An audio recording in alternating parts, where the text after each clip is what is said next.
in goods and services, where people have to work to stay alive and keep a roof over their head, how do they drive those goods and services or force the government to give them what they need? Well, let me take a shot and you take a shot. First of all, the problem is right now we've been closing doors of opportunity and opening prison doors. That's been the basic orientation toward our kids. Close the doors of opportunity, programs after school, all the stuff that we had, go take that away, open up more prison doors. So the strategy is to reverse that. Start closing prison doors, opening doors of opportunity. From a political point of view, you asked about politics. You have to look for where is the opportunity. There is now a moment of opportunity because the Republicans, and I'm not in that party, but I have to deal with them every day on television. The Republicans have 3 camps now that are more open to our argument than before. So before you're going to be pushing a boulder up a steep hill, now maybe the hill's a little bit less steep. Why? 3 camps in the Republican Party. The Libertarians say they're scared of big government, and Rand Paul is now got legislation in the Senate right now to begin to reduce incarceration. Nobody in our community is talking about that. That's a big deal. He's a front runner for the Republican nomination. Number 2, these red state governors like Rick Perry, they don't want to raise taxes to pay for more prisons. So they are open to the argument. And number 3, people like Mike Huckabee and these social conservatives say as Christians, people deserve a second chance. Black people have not paid attention to the fact that there's something happening in the Republican Party that might make it easier for us to move politically. That's on the politics side. But at the grassroots level, you say our community doesn't have this, it doesn't have that. We have to start having a more asset-based conversation about our community.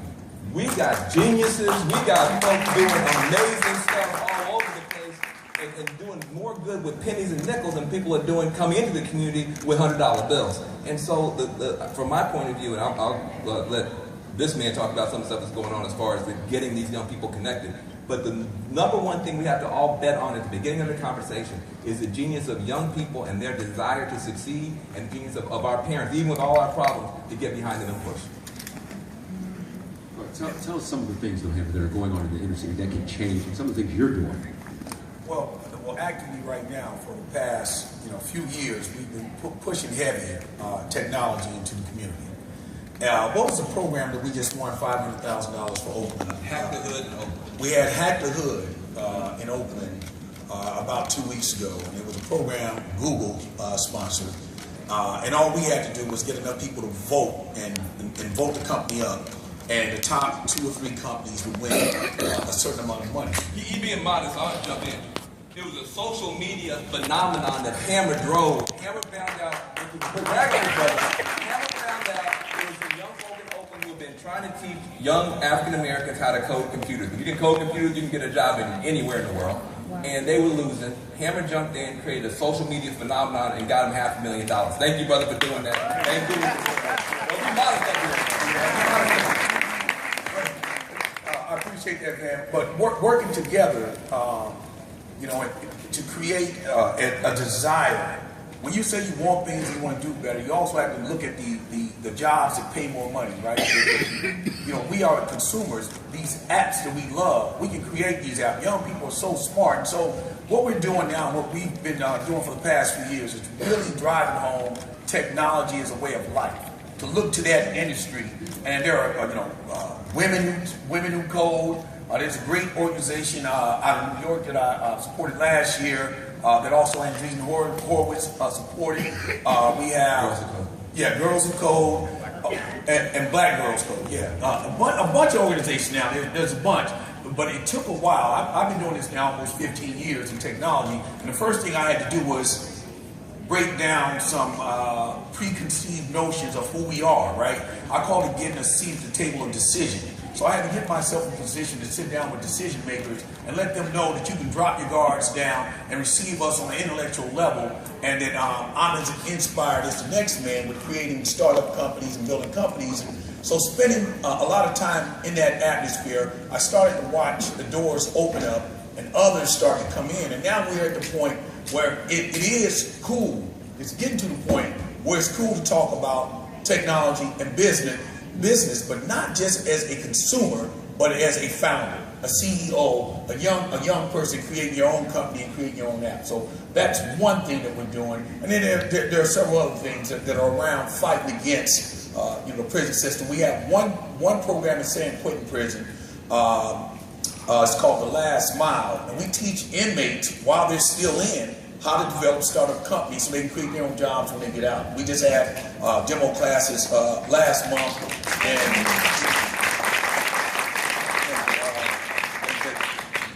a lot of the students that are coming out are getting jobs in Silicon Valley and creating their companies. Let me just add on to this, because I know you're going to talk about the same opportunity in Hollywood and entertainment, and I want to make sure you get in that. But we've been so inspired by the stuff that Hammer's been doing and others have been doing. We created an initiative called Yes We Code.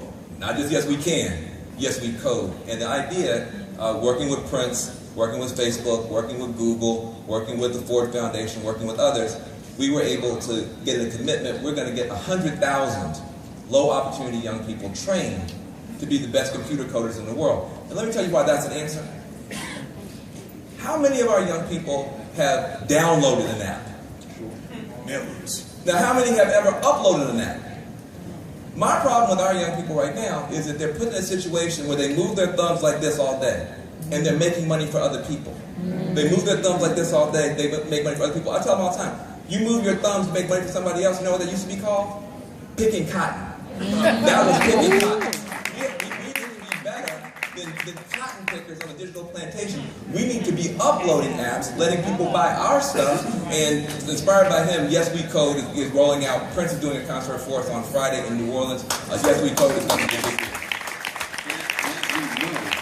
African Americans over-index with their mobile phones and technology. We over-index by taking it in, so we need to take control of it in some ways. Ebony, one of the sponsors here, they launched their own app on Monday. It's, once again, black businesses getting in control of this whole technology time. When you say over-index, we have to make it clear what we're saying. So we over-index, meaning in this case, like in social media, on Twitter, we control the trending topics on Twitter.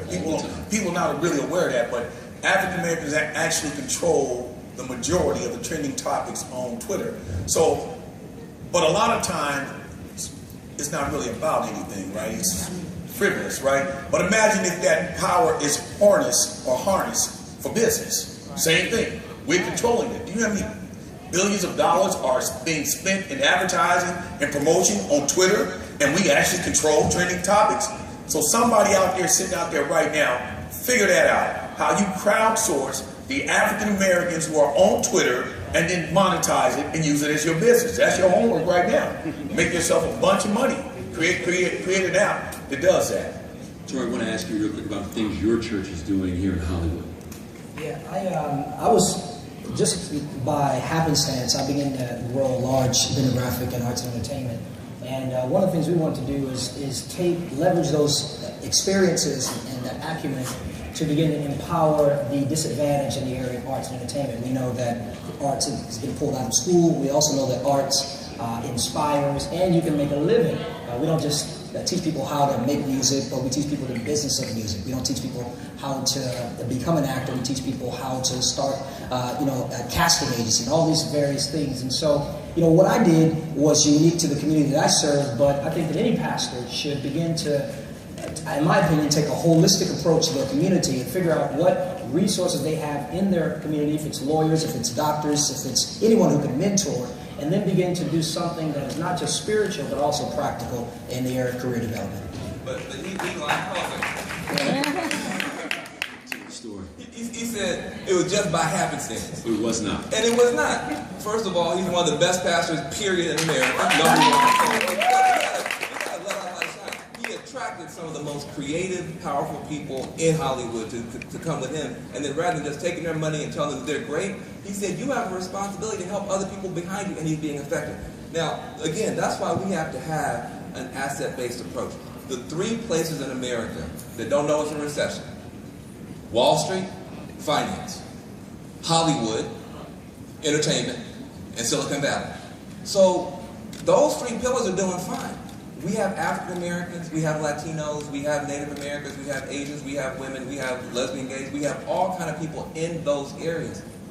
We don't leverage each other and help each other. That's not on nobody else, that's on us. But these guys, they're the opposite. They're doing it the right way. Well, not only are they doing it the right way, they're doing it in a big way. They're reaching out to people who are forgotten. People that would be forgotten, and you're turning them into entrepreneurs and people who can run things in this world. Dr. Ross, I want to ask you real quick about what is the private sector looking for from that investment?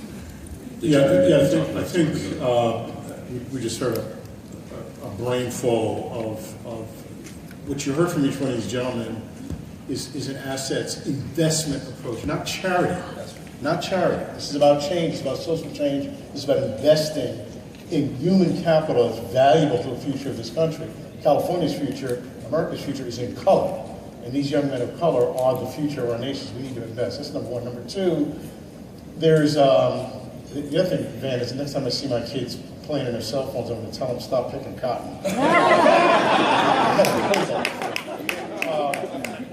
But it's another interesting phenomenon. I want to say this to the pastor that's here, because you talked about grassroots activism engagement, and Jim Shelton knows this well. We have begun here in Los Angeles to begin to lead the nation in turning around suspension policies in schools. That the suspension rate in Los Angeles Unified School District is substantially lower than it was 3 years ago.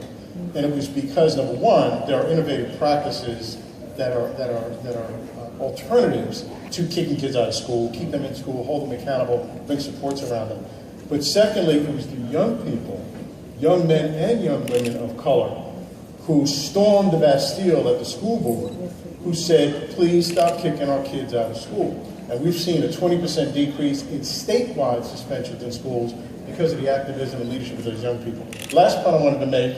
Wait. Yeah. I mean, it's important to talk about how that came together. So when you talk about what the private sector can do. Yes. So the Department of Education produces this data every year. Basically, that lets you know what the suspension and expulsion rate is in every school. And from that, you can see these disparities. And there was an investigation that happened in Los Angeles and Oakland. Los Angeles and Oakland didn't just say, okay, we're going to run from it. They actually said, we're going to try and fix it. But Dr. Ross leveraged it and said, I can help you figure out how to get this done. We're going to connect you with evidence-based practice.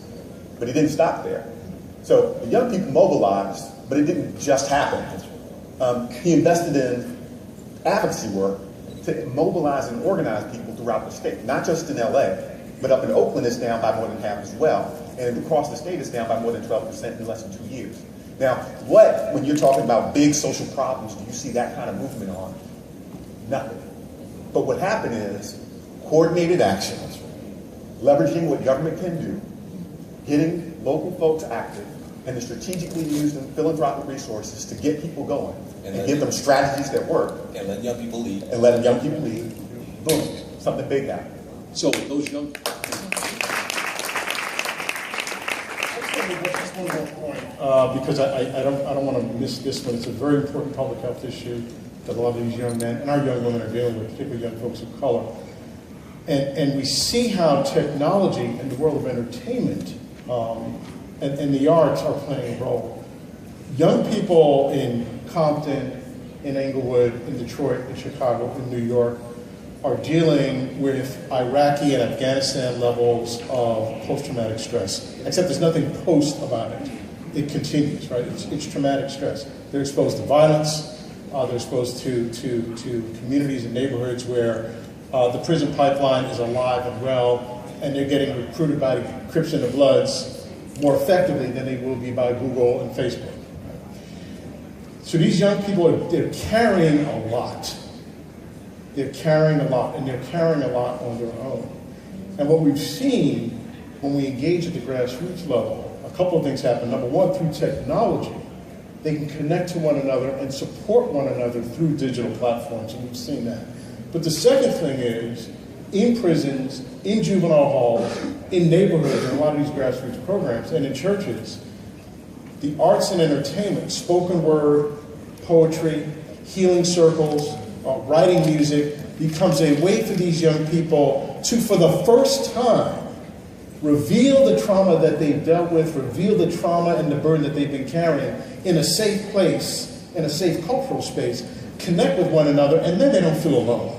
So this issue of mental unhealth and mental disease in our communities, what's getting in the way for a lot of these young boys and young men is the trauma they've been carrying when they've seen 3 friends get shot, when they've seen their father get incarcerated, and a failure of the routine health system to give them a way to connect and feel supported. And we're seeing technology and music and the arts give us a pathway towards that as well. So, Van, I know you